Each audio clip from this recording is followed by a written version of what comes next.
আসসালামু আলাইকুম সুপ্রিয় অষ্টম শ্রেণীর শিক্ষার্থী ভাই বোনেরা, আশা করি তোমরা সকলে ভালো আছো। তোমাদের বাংলা সাবজেক্টের প্রশ্নটি কেমন হতে পারে সেই প্রশ্নের উত্তর সহ আজকের এই ক্লাসটি সাজানো। প্রিয় শিক্ষার্থীরা, তোমরা এখানে দেখতে পাচ্ছ আমি যে নমুনা প্রশ্নটি তৈরি করছি তার উত্তরগুলো দেখিয়ে দেবো। তার আগে আমরা একটু প্রশ্নটি পড়ে নিব। এখানে দেখো, বলছে প্রয়োজন বুঝে যোগাযোগ করি। তোমাদের এলাকায় বা বিদ্যালয়ে ঘটে এমন কিছু সমস্যা প্রতিনিয়ত হচ্ছে, যেসব পরিস্থিতিতে যোগাযোগের উদ্দেশ্য কী হতে পারে, অর্থাৎ ওইসব পরিস্থিতিতে যোগাযোগের উদ্দেশ্য কী হতে পারে, উদ্দেশ্য পূরণের জন্য কার সঙ্গে এবং কিভাবে যোগাযোগ করা যেতে পারে। ছোট ছোট দলে কয়েকজন মিলে নিচের কাজগুলো উপস্থাপন করো, প্রয়োজনীয় শিক্ষকের সহায়তা নাও। কাজ এক, তোমরা ও তোমার বন্ধুরা, অর্থাৎ তোমার বন্ধুর দেখার সমস্যাগুলো উল্লেখ করে নিচের চকটি পূরণ করো। অর্থাৎ তুমি এবং তোমার বন্ধুর দেখা যে সমস্যাগুলো রয়েছে সেগুলোর সমস্যাটি উল্লেখ করে এই চকটা পূরণ করতে হবে। তো এই চকের মধ্যে যে তথ্যগুলো দেওয়া আছে আমরা সেটা দেখি।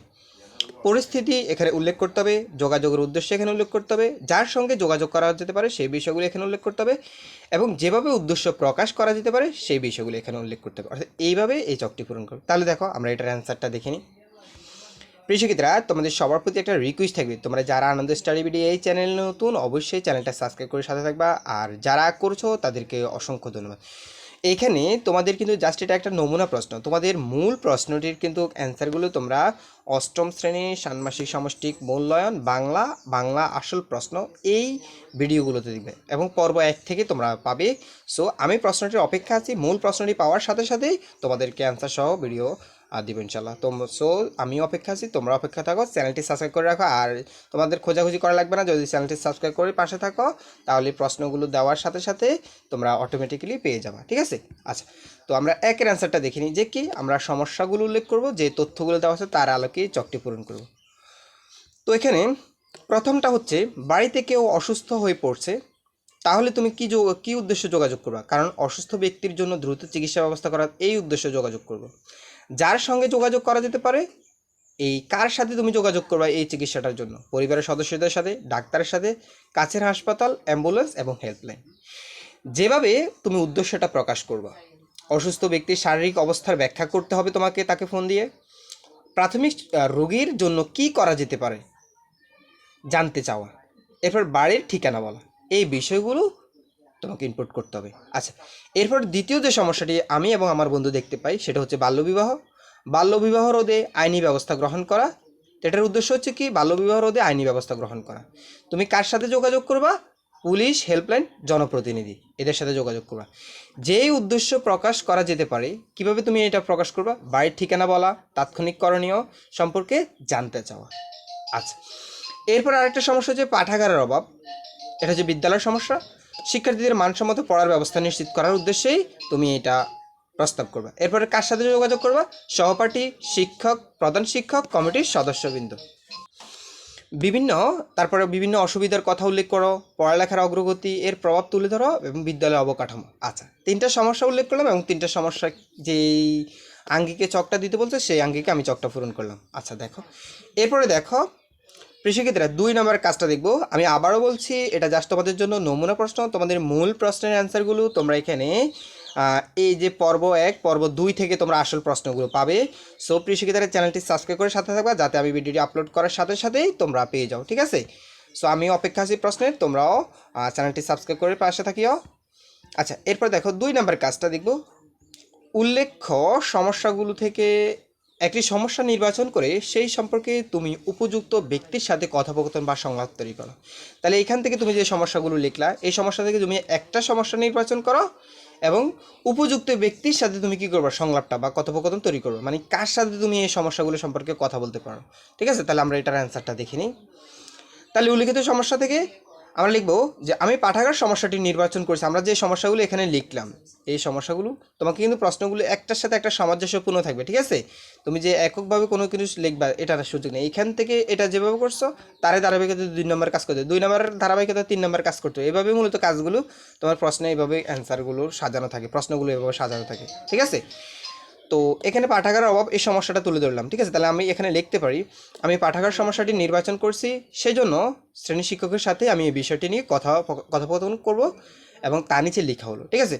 তো স্টুডেন্টের নাম আলারসাড একাডেমির একজন শিক্ষার্থী রিতাজ, যে আসসালামু আলাইকুম স্যার, কেমন আছেন? তারপর শিক্ষক বলছে আলহামদুলিল্লাহ, তুমি কেমন আছো? রিতাজ বলছে আলহামদুলিল্লাহ স্যার।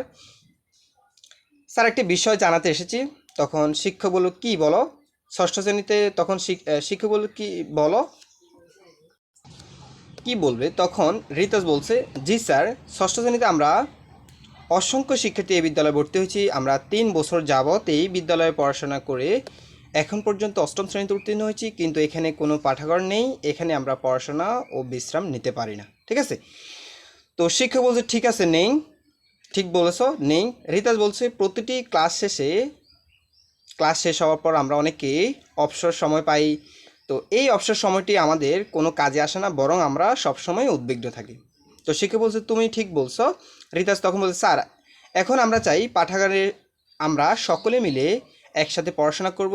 যখনই আমরা ফ্রি সময় পাবো বা অবসর সময় পাবো, তখনই আমরা পাঠাগারের মধ্যে গিয়ে পড়াশোনাগুলো করে নিতে পারবো। তাই আমরা চাই আমাদের বিদ্যালয়ে একটি পাঠাগার স্থাপন করা হোক। শিক্ষক বলছে তাহলে প্রথমে তোমাদের সহপাঠীদের আগ্রহ মতামত নিয়ে প্রধান শিক্ষকের নিকট একটা আবেদনপত্র লিখো। রিতাজ বলছে জি স্যার। আচ্ছা, এরপর শিক্ষক বলছে এর জন্য তোমরা একটি পরিকল্পনা সাজাও এবং মনস্থির করো, সবাই সেই অনুযায়ী কাজ শুরু করো। ঠিক আছে? আচ্ছা, আমি আবার বলছি, তোমাদের মূল প্রশ্নগুলো পর্ব 1 এবং পর্ব 2 এভাবে সাজানো থাকবে। সেই ক্লাসগুলো যাতে মিস না করো, সাবস্ক্রাইব করে সাথে থাকি। আর এই ভিডিওটিতে অবশ্যই একটা লাইক করে দিবা, তাহলেই তোমার খোঁজাখুঁজি করা লাগবে না, তুমি প্রশ্নটি দেওয়া মাত্রই তুমি পেয়ে যাবা। ঠিক আছে?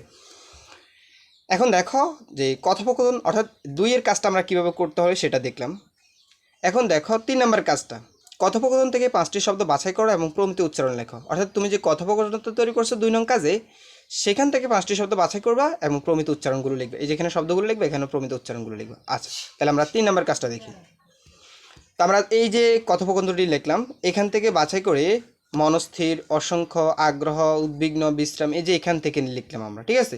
এই যে দেখো, আমি যদি তোমাদেরকে দেখাই, এই যে বিশ্রাম, ঠিক আছে, অসংখ্য, বিশ্রাম, এরপরে এই যে উদ্বিগ্ন, এই শব্দগুলো এখান থেকে তুমি খোঁজে এখান থেকে 5টা শব্দ লিখবা এবং এগুলোর উচ্চারণ, যেমন মনস্থির, মনস্থির, অসংখ্য, অসংখ্য, আগ্রহ, আগ্রহ, উদ্বিগ্ন, উদ্বিগ্ন, বিশ্রাম, বিশ্রাম। এই যে এগুলো শব্দ, এগুলোর প্রমিত উচ্চারণ, সঠিক উচ্চারণ যেটা সেটা লিখবা। ঠিক আছে? আচ্ছা, এরপরে দেখো আমরা এর পরের কোশ্চেনটা দেখব। এরপরে বলছে 4 নম্বর কাজ, কথোপকথনে কী সিদ্ধান্ত নিয়েছিলে সেই অনুযায়ী প্রয়োজনীয় পদক্ষেপ গ্রহণ করো। অর্থাৎ কথোপকথনে দেখো তুমি কী সিদ্ধান্ত নিয়েছিলে, আমরা যদি কথোপকথন দেখি সেই অনুযায়ী কাজটা করতে বলছে। তাহলে কথোপকথনে আমরা কী সিদ্ধান্ত নিয়েছিলাম? যে আমরা সিদ্ধান্ত নিয়েছিলাম আমরা একটা কী করব, প্রধান শিক্ষকের নিকট আবেদন লিখব। ঠিক আছে? বা দরখাস্ত লিখব। তো সেই কাজটা আমরা এখন করব। তাহলে দেখো প্রিয় শিক্ষার্থী, দেখছো তোমাদের প্রশ্নগুলোর প্যাটার্নগুলো ঠিক এমনভাবেই সাজানো থাকবে যে পূর্বের যে কাজটা করবা তার পরবর্তী কাজটা এরও ধারাবাহিকতা তোমাকে করতে হবে। সো তোমরা যদি প্রশ্নে যদি প্যাটার্ন সম্পর্কে যদি একটা ভালো ধারণা নিতে পারো, তাহলে তোমরা যখন পরীক্ষায় যে কোনো কোশ্চেন আসলে তোমরা খুব ইজিলি অ্যান্সার করতে পারবা। ঠিক আছে? আচ্ছা, তো 4 কাজ আমরা কথোপকথন সিদ্ধান্ত অনুযায়ী এখন পদক্ষেপ গ্রহণ করব। কি, আমরা একটা দরখাস্ত নিলাম, যে দরখাস্ত ক্লাসরুমে পাঠাগার তৈরি ও অনুমতি ও অনুদানের জন্য আবেদন। তো তোমাদের বই থেকে এই দরখাস্তটা সংগ্রহ করা। ঠিক আছে? আচ্ছা, তো তোমরা একটু পড়ে নিও। তো এভাবেই মূলত তোমাদের এই নমুনা প্রশ্নের প্যাটার্নটি সাজানো। প্রিয় শিক্ষার্থীরা, তোমাদের সবার প্রতি রিকোয়েস্ট থাকবে, যারা এই চ্যানেলে নতুন অবশ্যই চ্যানেলটা সাবস্ক্রাইব করে সাথে থাকবা, ভিডিওতে অবশ্যই একটা লাইক করে দেওয়া। তোমাদের মূল প্রশ্নটি পাওয়ার সাথে সাথে অবশ্যই তোমরা এই পর্ব 1 পর্ব 2 এখানে পেয়ে যাবা। আর চ্যানেলটি সাবস্ক্রাইব করে রাখলে তোমাদের খোঁজাখুঁজি করার দরকার নেই, ভিডিওটা এমনি তোমাদের সামনে শো করবে। আজকের এই ভিডিওটি তুমি অবশ্যই একটা লাইক করে দিবা।